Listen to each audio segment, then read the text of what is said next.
Feliz sábado, povo de Deus da União Nordeste Brasileira. Feliz sábado, povo de Deus da União Leste Brasileira. Deus seja louvado por esse sábado em sua vida, por mais uma vez você ir para a igreja, louvar a Deus. O melhor lugar do mundo é quando estamos na presença de Deus e congregando com os irmãos. Seja bem-vindo ao segundo dia do Crescendo em Graça, Bênção Sem Medida. Como falamos ontem, o Bênção Sem Medida tem, além dos sermões, esse livro espetacular. Esse livro que vai ser entregue para cada família destas duas uniões e com certeza será uma bênção extraordinária para a tua vida. Leia esse livro com sua família. Alguma coisa vai acontecer na tua casa através da leitura desse livro.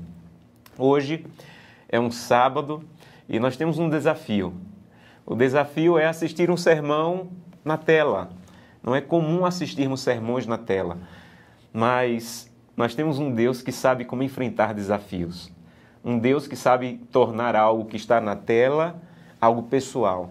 O Espírito Santo não conhece distância, o Espírito Santo não conhece dificuldade para alcançar pessoas que necessitem ouvir sua palavra. Então, vamos pedir ajuda a esse Deus para nos ajudar a enfrentar esse desafio e fazer com que esse sermão, mesmo que na tela, assistido, seja algo pessoal e que o Espírito Santo tenha acesso direto e completo ao teu coração. Então eu quero convidá-lo assentado como você está, a fechar os olhos para que possamos falar com Deus. Oremos.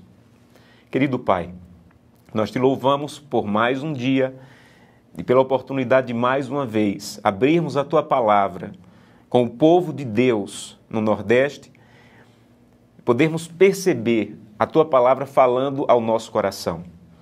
Então, Santo Deus, torna esse momento, esse culto, essa adoração, algo em que o Espírito Santo vai ter completo acesso ao nosso coração e à nossa vida.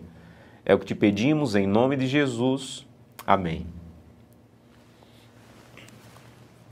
Vamos para a Bíblia? Abra sua Bíblia no livro de Marcos, mais uma vez, Marcos capítulo 12. Durante esses 3 dias do Crescendo em Graça, nós vamos estudar o mesmo texto. Na verdade, eu estudei esse texto, me falou profundamente ao coração e eu preparei uma semana de oração sobre essa viúva, sobre a história dessa mulher. E alguns perguntam, pastor, mas como é que pode tirar uma semana de oração de alguns poucos versos? Então, antes de ler, me deixa compartilhar com vocês o que tem sido uma bênção na minha vida. Uma maneira, um método de ler a Bíblia que eu estou usando há 8 anos. Eu leio um capítulo por dia. Quando eu termino esse capítulo, eu pego um caderno e nesse caderno eu escrevo 3 coisas. Não esqueça isso, 3 coisas. Primeira coisa, eu escrevo o que eu entendi daquilo que eu li. E se eu não entender, eu vou pesquisar. Então, primeira coisa, o que foi que você entendeu do que leu? Não adianta ler 10, 12, 15 capítulos e não entender nada. Então, a primeira coisa que eu escrevo, o que foi que eu entendi? Segunda coisa que eu escrevo, qual é a aplicação para a minha vida? O que é que aquele capítulo quer falar comigo naquele dia? Como Deus, através daquela história, daquele texto bíblico, quer falar comigo? Então eu escrevo a aplicação para a minha vida, o que eu aprendi com o que eu li. E terceiro, termino com uma breve oração, escrevendo uma breve oração, agradecendo a Deus pela maneira maravilhosa do que Ele me falou naquele dia. Vejam, eu não tenho palavras para falar o que tem significado para a minha vida espiritual estudar a Bíblia dessa maneira. Então eu quero fazer um desafio a você. Estude a Bíblia dessa maneira. Pegue um caderno, escreva. Se você não escreve bem ou não tem costume de escrever, você pode pensar assim. O que foi que eu entendi? Qual é a aplicação para a minha vida? E em oração agradecer a Deus pelo que você leu. Vejam, quando você lê a Bíblia, ela precisa falar com você. A Bíblia não é um livro para milhares. A Bíblia é um livro para indivíduos. Então você não pode ler a história de Davi e Golias, por exemplo, e fechar a Bíblia e ir para o trabalho. Você tem que ler a história de Davi e Golias e tem que pensar, meu Deus, eu também estou enfrentando gigantes. No meu trabalho mesmo, eu estou enfrentando um gigante. No meu casamento, eu estou enfrentando um gigante. Mas eu acabei de ler na Bíblia, o Senhor falou comigo essa manhã, que o Senhor dos Exércitos é capaz de vencer gigantes. Então, Santo Deus, eu estou indo para o trabalho, para a luta de hoje, e eu quero vencer os gigantes que eu tenho como o Senhor ajudou Davi a vencer. E isso é estudar a Bíblia. É permitir que aquilo que você leu fale ao seu coração. Então experimente isso. Estude a Bíblia. Se aprofunde. O melhor da Bíblia não está na superfície. O melhor da Bíblia está em se aprofundar, meditar, pensar, pesquisar, perguntar ao texto bíblico. Que Deus te abençoe nisso. Vamos ao texto bíblico? Marcos, capítulo 12, versos 41 a 44. Diz o seguinte: assentado diante do gasofilácio, observava Jesus como o povo lançava ali o dinheiro. Ora, muitos ricos depositavam grandes quantias. Vindo, porém, uma viúva pobre, depositou 2 pequenas moedas, correspondentes a 1 quadrante. E chamando os seus discípulos, disse-lhes Jesus: em verdade vos digo que esta viúva pobre depositou no gasofilácio mais do que o fizeram todos os ofertantes, porque todos deram do que lhe sobrava. Ela, porém, da sua pobreza, deu tudo quanto possuía, todo o seu sustento. Vamos para as lições de hoje, mas antes, vamos relembrar o que vimos ontem. Ontem nós vimos que para Deus mais importante é como do que quanto. Nós vimos no sermão de ontem que o quanto revela o que você faz, o como revela quem você é, o quanto revela a aparência, o como revela a essência. Jesus não olhava quanto as pessoas doavam. Aqui diz que Jesus olhava como elas doavam. A aparência de ser cristão vai me levar à perdição.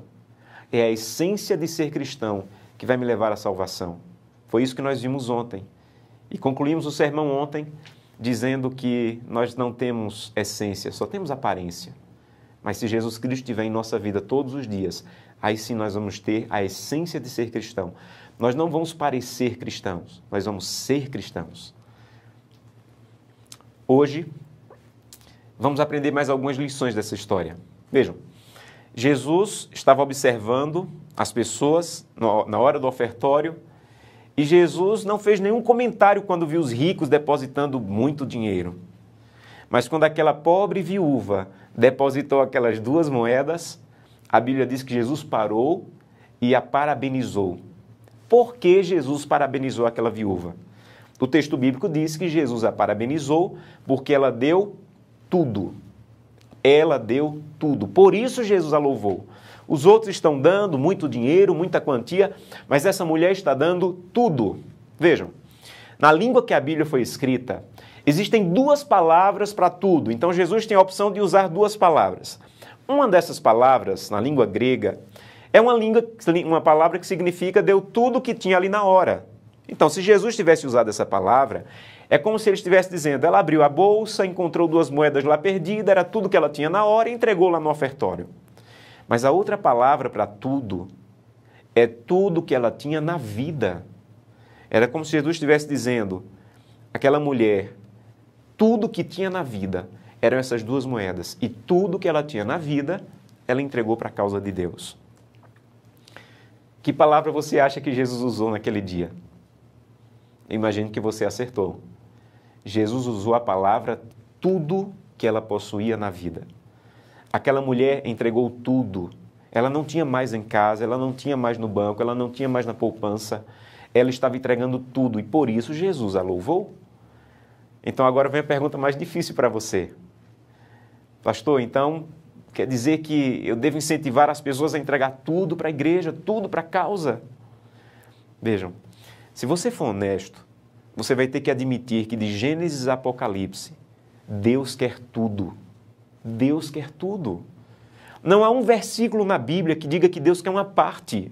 Não há um versículo na Bíblia que diz que Deus quer um pouco. Se você for honesto com a leitura bíblica, você vai perceber que Deus sempre quis tudo. Olha para a história bíblica. Olha para Abraão, por exemplo. Deus diz a Abraão, Abraão, você já deu gado, as ovelhas, os servos, a riqueza.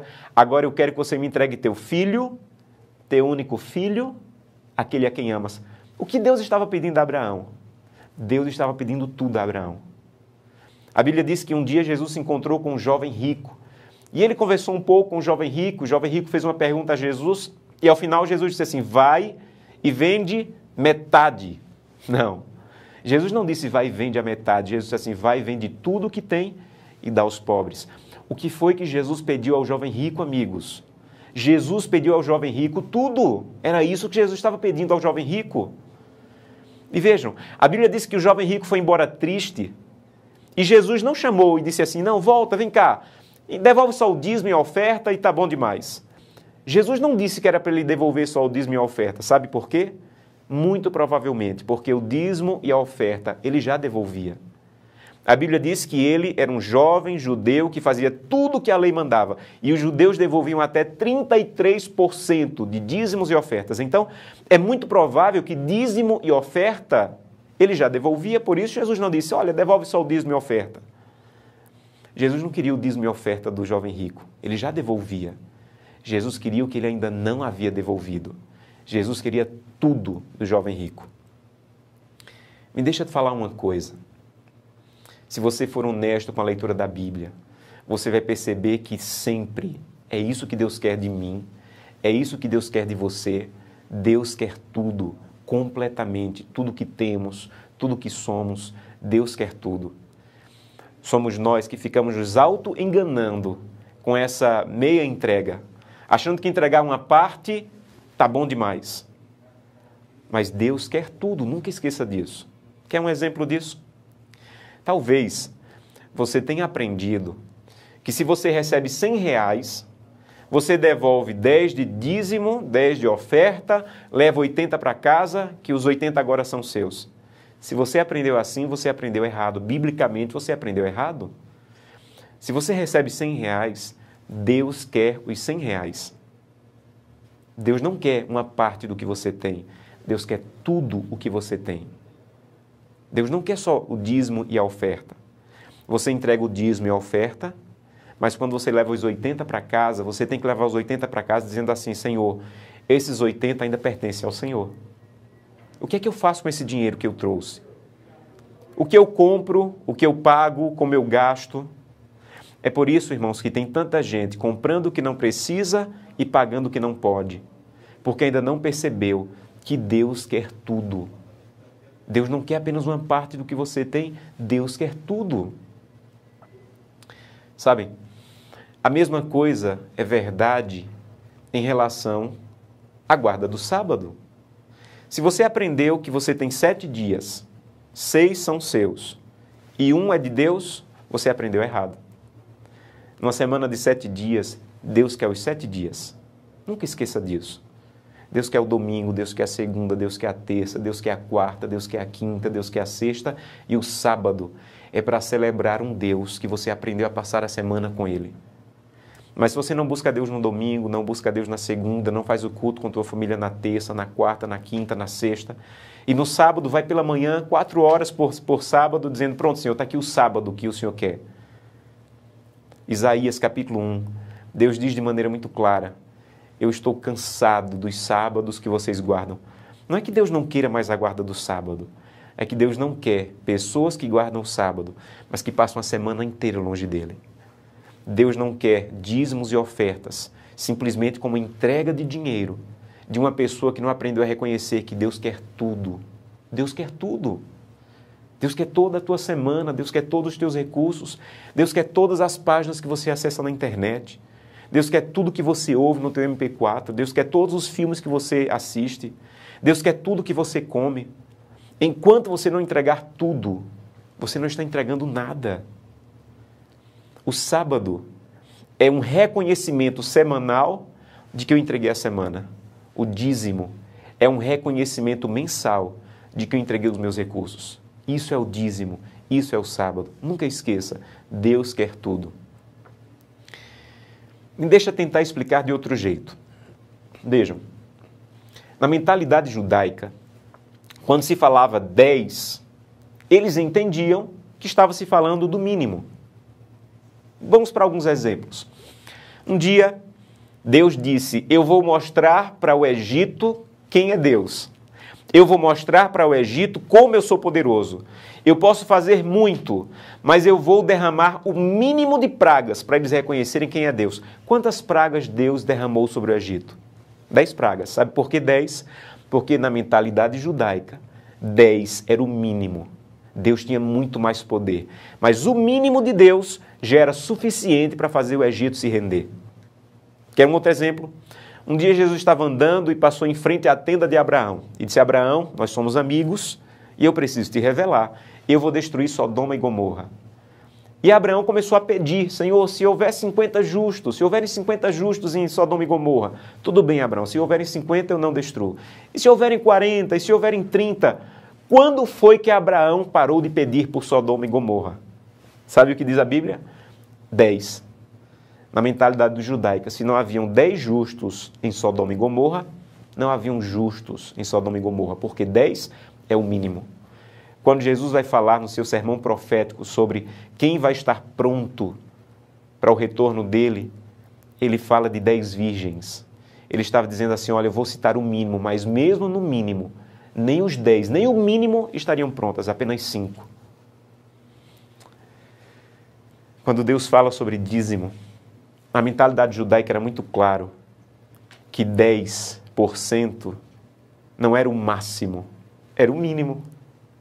Então, dízimo, biblicamente, não é a linha de chegada, é a linha de partida. O dízimo é o mínimo para me fazer reconhecer que Deus é dono de tudo, que Deus é dono do máximo. Aquela viúva entregou tudo, Abraão entregou tudo, Jesus pediu ao jovem rico para entregar tudo. O tudo da viúva eram 2 moedas e ela entregou. Qual é o seu tudo que ainda não foi entregue a Deus? São as páginas da internet? São as músicas que você ouve? São os filmes que você assiste? É a maneira como você trata a sua esposa, os seus filhos? Qual é o tudo que Deus está pedindo que você entregue e você ainda não o fez? Qual é o tudo que Deus está dizendo: meu filho, eu quero tudo de você nesse aspecto, e você não fez? A viúva eram 2 moedas. Para Abraão era o filho. Para o jovem rico eram suas riquezas. Qual é o seu tudo que ainda não foi entregue a Deus? Agora, há um outro aspecto nessa história que me chama muita atenção. Eu quero convidá-la a voltar ao texto bíblico. Abre novamente Marcos, capítulo 12, verso 42. Vindo, porém, uma viúva pobre, depositou 2 pequenas moedas. Verso 44. Porque todos eles ofertaram do que lhes sobrava. Ela, porém, da sua pobreza, deu tudo quanto possuía, todo o seu sustento. Vejam, aqui está um motivo porque Jesus a parabenizou.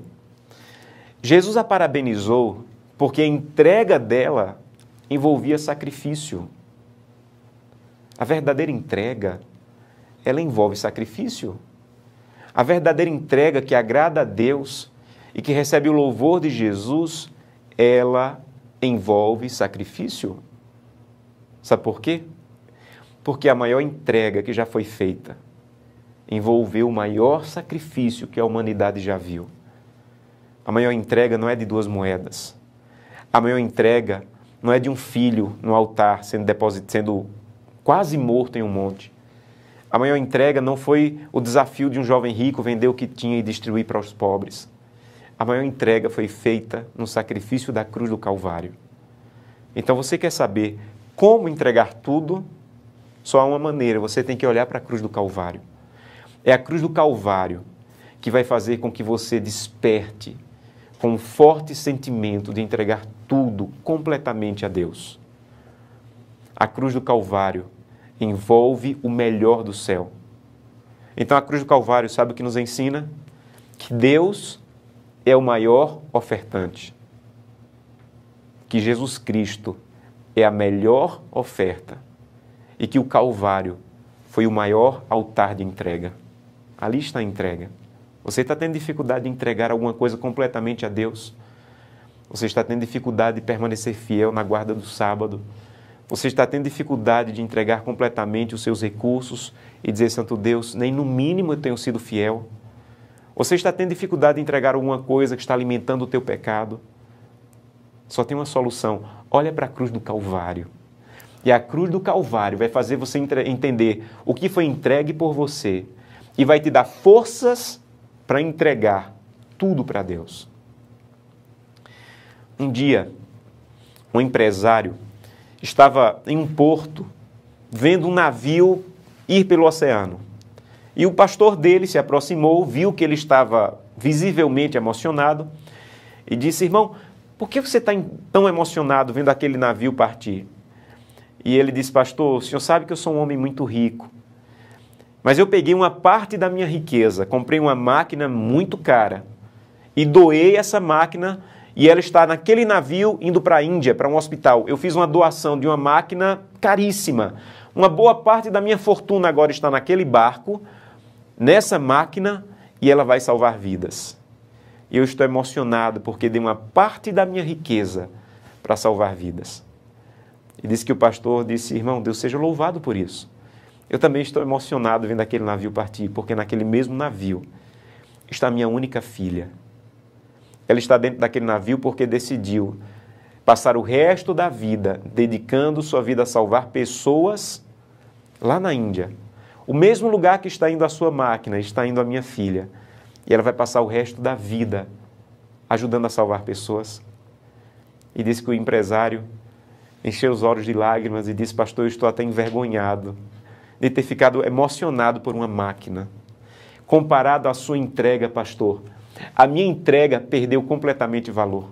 Comparado ao que o Senhor está dando, a sua filha, sua única filha, a entrega que eu fiz daquela máquina não tem mais nenhum significado. Eu estou até envergonhado de ter ficado feliz e orgulhoso pela entrega de uma máquina, quando o Senhor está dando a sua filha. Olha para a cruz do Calvário. Olha o Deus do universo dando o seu filho por você. Quando você entender o que aconteceu na cruz do Calvário, quando você entender o que foi entregue por você, você só vai ter uma resposta, Santo Deus. Tudo que eu entrego é nada comparado ao que já foi entregue por mim. Você quer entender o que significou ou o que motivou aquela viúva a entregar tudo? Nesse livro que nós vamos ler, Bênção Sem Medida, tem uma citação extraordinária que eu quero ler com você. Nesse livro, há uma citação que diz assim: a fisionomia de Jesus iluminou-se ao ver a pobre viúva aproximar-se hesitante, como receosa de ser observada. Vejam, este livro é uma tradução mais atualizada do livro Conselhos sobre Mordomia, da profetisa Ellen White. E ele diz que quando Jesus viu aquela viúva se aproximar, meio receosa, o semblante de Jesus se iluminou. Enquanto os ricos se apressavam para depor suas dádivas, ela se retraía, como se mal ousasse adiantar-se para entregar sua oferta. Todavia, anelava fazer qualquer coisa, por pequena que fosse, pela causa que tanto amava. Sabe por que alguém é capaz de entregar tudo?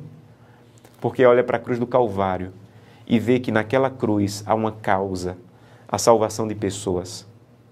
Quando você olha para a cruz do Calvário, você se apaixona pela causa da cruz e você entrega tudo completamente à disposição de Deus. Ainda não chegou o momento de entregar tudo na igreja. Você devolve os dízimos e as ofertas, mas você deve sempre estar disposto a dizer: Santo Deus, os 80% que trouxe para casa ainda é teu, está à tua disposição, pertence ao Senhor, porque eu entreguei tudo. Você entende? A cruz do Calvário não é apenas para salvar você. A cruz do Calvário é para salvar a humanidade. E através do que Deus colocou em tuas mãos, os teus dons, os teus recursos, o teu tempo, a tua influência, Deus quer que você diga: Santo Deus, tudo isso é teu. E eu quero que o Senhor esteja com ele disponível para usar na tua causa. Há uma citação de um escritor que eu gosto muito, chamado A.W. Tozer. Ele diz assim: se o que Jesus fez por você na cruz do Calvário não merece que você dê o máximo por sua causa, é melhor você descobrir isso logo e parar de brincar de religião. Você entende? Se o que Jesus fez por você na cruz não merece que você dê o máximo pela causa, é melhor você descobrir isso logo e parar de brincar de religião. Vejam, eu sou pernambucano, então eu me sinto na liberdade de falar com muita clareza e ousadia com os meus irmãos da União Leste e da União Nordeste. Irmãos, será que nós não estamos apenas brincando de religião? Será que nós não estamos apenas brincando de guardar sábado? Será que nós não estamos apenas brincando de devolver uma parte do que temos? Será que nós não estamos no momento profético de despertarmos para a necessidade de entregar tudo completamente à disposição de Deus? Poucas pessoas souberam na humanidade, na história da humanidade, o que significou entregar tudo, como Abraão. Deus disse a Abraão, eu quero que você sacrifique o seu filho. Vejam, Deus não pediu para Abraão matar o filho, Deus pediu para Abraão sacrificar o seu filho. Abraão havia passado a vida inteira sacrificando, ele sabia que sacrificar era amarrar as mãos e os pés, cortar o pescoço e queimar. Então, quando Deus pediu que Abraão sacrificasse, Abraão se imaginou amarrando os pés e as mãos de Isaac, cortando o pescoço de Isaac e queimando Isaac. E Deus disse assim, mas eu não quero que você sacrifique aqui. Eu vou te mostrar onde você deve sacrificar. E por 3 dias, Abraão sacrificou o seu filho na mente e no coração. Abraão passou 3 dias sacrificando o seu filho na mente e no coração. Só faltava sacrificar fisicamente. E quando ele estava subindo o monte, o filho, com muito carinho, isso está escrito no Patriarcas e Profetas, leia esse capítulo, é belíssimo, o sacrifício de Isaac.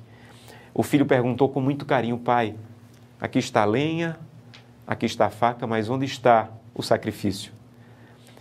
E lá diz que Abraão só teve forças para dizer, Deus proverá, meu filho. E quando chegou no lugar, ele montou o altar e disse, filho, há 3 dias Deus apareceu e me disse que eu deveria oferecer o sacrifício aqui, e o sacrifício é você. Deus pediu tudo, meu filho. Isaac era bem novo, ele poderia sair correndo, dizer, meu pai está louco. Quem é que entrega tudo? É loucura entregar tudo. É loucura. Mas Abraão conseguiu fazer com que a sua fé fosse também a fé do seu filho. E o Espírito de Profecia diz que Isaac juntou as mãos e disse, pai, o senhor tem certeza do que o senhor está dizendo? É muita honra para mim ser o sacrifício. Eu sou o sacrifício. Isaac entendeu que sacrifício não é ruim, é honra. Guardar sábado não é sacrifício, é um privilégio. Isaac se sentiu privilegiado de ser o sacrifício porque era o símbolo do Salvador da humanidade. E diz que ele ajudou seu pai ao amarrar e colocar-se no altar. E disse, pai, é um grande privilégio eu ser o sacrifício. Sabe por quê? Porque Abraão não era fiel apenas. Ele ensinou fidelidade aos seus filhos. Me permitam concluir essa mensagem dizendo que você não deve simplesmente viver a fidelidade. Você deve vivê-la ao ponto de que os teus filhos também experimentem isso. Que como Isaac, os teus filhos possam dizer, fazer o que Deus pede não é sacrifício, é privilégio. Guardar o sábado, em algum momento até ter que perder uma prova na faculdade não é sacrifício, é privilégio. Honrar a Deus na fidelidade dos dízimos e ofertas não é sacrifício, é privilégio. Um dia, eu comecei a ensinar os meus filhos, eu tenho um casal de filhos, e eu comecei a ensinar os meus filhos a separar em 3 cofres o dízimo, a oferta e um valor que eles usam para comprar um presente no Dia das Crianças. Então, a cada 15 dias, eles são pequenos, a cada 15 dias eu dou um valor de mesada para eles, e o objetivo não é dar dinheiro. O primeiro objetivo é que eles experimentem o que Deus é capaz de fazer na vida de alguém que é fiel. Eu ensinei os meus filhos a separarem o dízimo, eu ensinei os meus filhos a escolherem um percentual de oferta, porque a oferta deve ser com base em um percentual, não é qualquer coisa que você tenha na carteira. O percentual do dízimo foi escolhido por Deus, o percentual da oferta é escolhido pelo adorador, mas é com base em um percentual. E o terceiro cofrinho eles usam para comprar o presente. Um dia, lá na nossa igreja, O pastor disse assim: irmãos, nós vamos fazer uma reforma na igreja e nós queremos uma oferta de sacrifício. Não é o dízimo e não é a sua oferta regular. É uma oferta de sacrifício, fora o dízimo e fora o seu pacto, fora a sua oferta regular. E ele explicou como seria, quanto tempo iria durar esse movimento. E minha esposa voltou para casa, eu não estava nesse dia na igreja, estava viajando.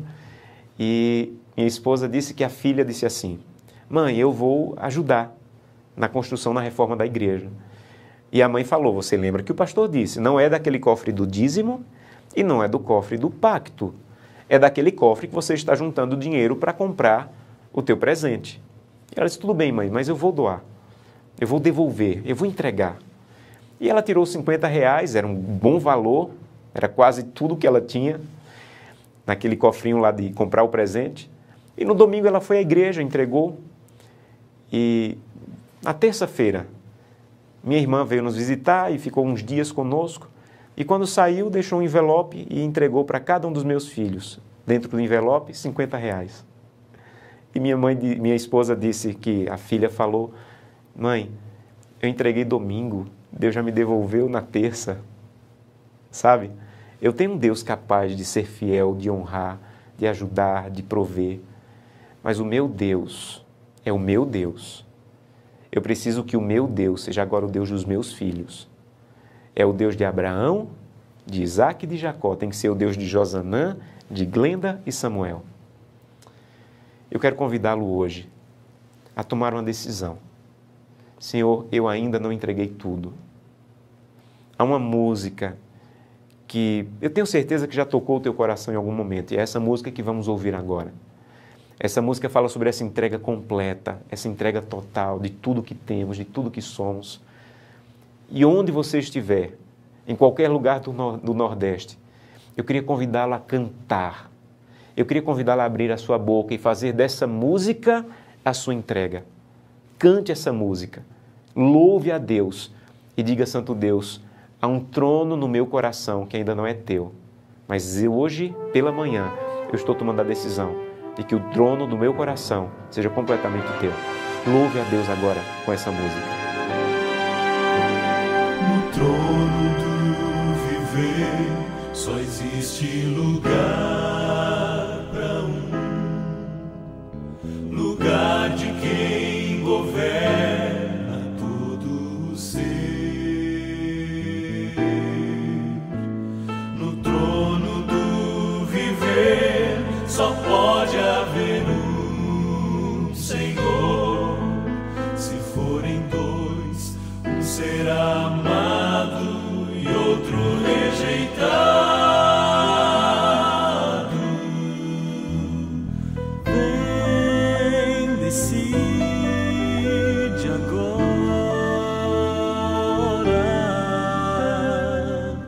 quem vai ocupar seu coração.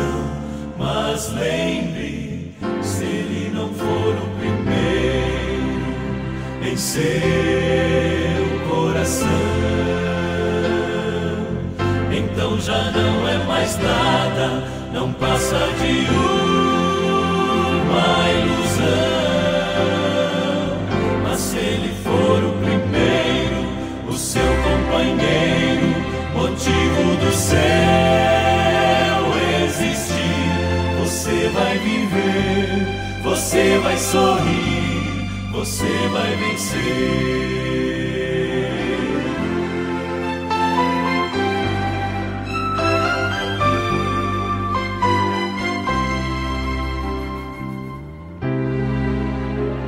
Um novo dia vai nascer pra você e pra mim.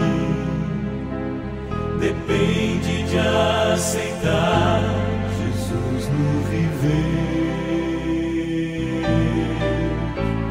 É hora de beber da fonte da vida. Você verá, em Jesus existe plena alegria.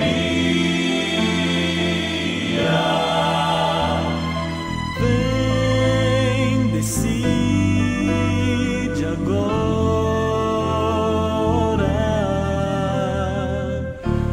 vai ocupar seu coração.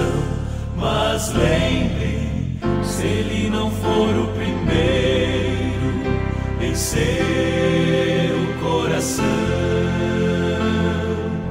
então já não é mais nada, não passa de uma ilusão.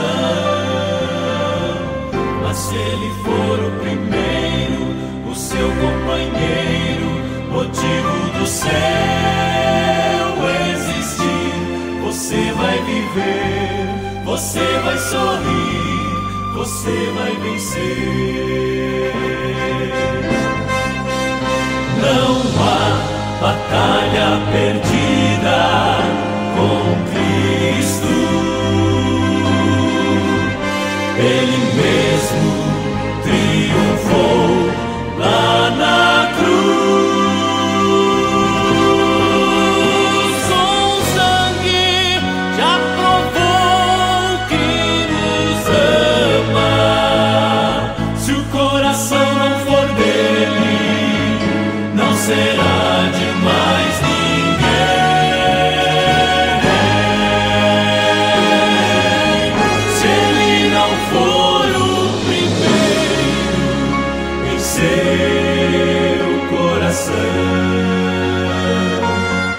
então já não é mais nada, não passa de uma ilusão. Mas se ele for o primeiro, o seu companheiro, motivo do seu existir, você vai viver, você vai sorrir, você vai vencer. Você vai viver, você vai sorrir, vai vencer.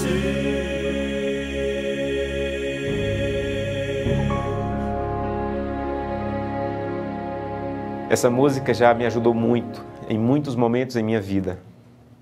E eu sei que hoje falou ao seu coração. Então eu quero concluir com um apelo. Eu quero convidar aquelas pessoas que querem dizer: Senhor, eu quero entregar tudo, completamente. Eu quero que tudo que tenho e tudo que sou esteja à tua disposição. Eu ainda não fiz isso. Em vários aspectos da minha vida eu ainda não fiz isso, mas estou decidido a fazer hoje. Onde você está? Eu gostaria de convidá-la a ficar em pé. Onde você está? Na igreja, seja num pequeno grupo, numa igreja grande, numa igreja pequena, em todo o Nordeste. Coloque-se em pé dizendo: Santo Deus, essa é a minha decisão. Eu não sei qual é a decisão do meu filho, eu não sei qual é a decisão do meu pai, da minha esposa, mas eu quero colocar-me em pé para dizer: essa é a minha decisão. Coloque-se em pé. Onde você está nesse momento? Deus seja louvado. Coloque-se em pé. Eu quero pedir a Deus nesse momento em oração que abençoe e confirme a tua decisão. Feche os seus olhos. Coloque-se em pé, feche os seus olhos e vamos falar com Deus. Querido Pai, o que eu não consegui falar, eu te peço que o teu Santo Espírito complete, mas que através da tua palavra e da história dessa viúva tenha ficado claro: o Senhor quer tudo. E que hoje várias pessoas queridas na União Leste e na União Nordeste tenham se levantado em sua igreja dizendo: Santo Deus, estou à disposição. O tempo do fim está chegando. Não é mais hora de pensar em acumular. É hora de pensar em entregar tudo, porque eu estou indo para o céu. E o que eu estou acumulando nessa terra, não vou ter como levar. Então eu quero que tudo que tenho e tudo que sou esteja à disposição da tua causa, da causa da cruz do Calvário, para salvar pessoas. Muito obrigado, Santo Deus, por esse projeto, bênção sem medida, que está nos ajudando a pensar e refletir sobre isso. Nos dá um restante de sábado feliz e abençoado em tua presença. É o que te pedimos em nome de Jesus. Amém. Que Deus te abençoe poderosamente.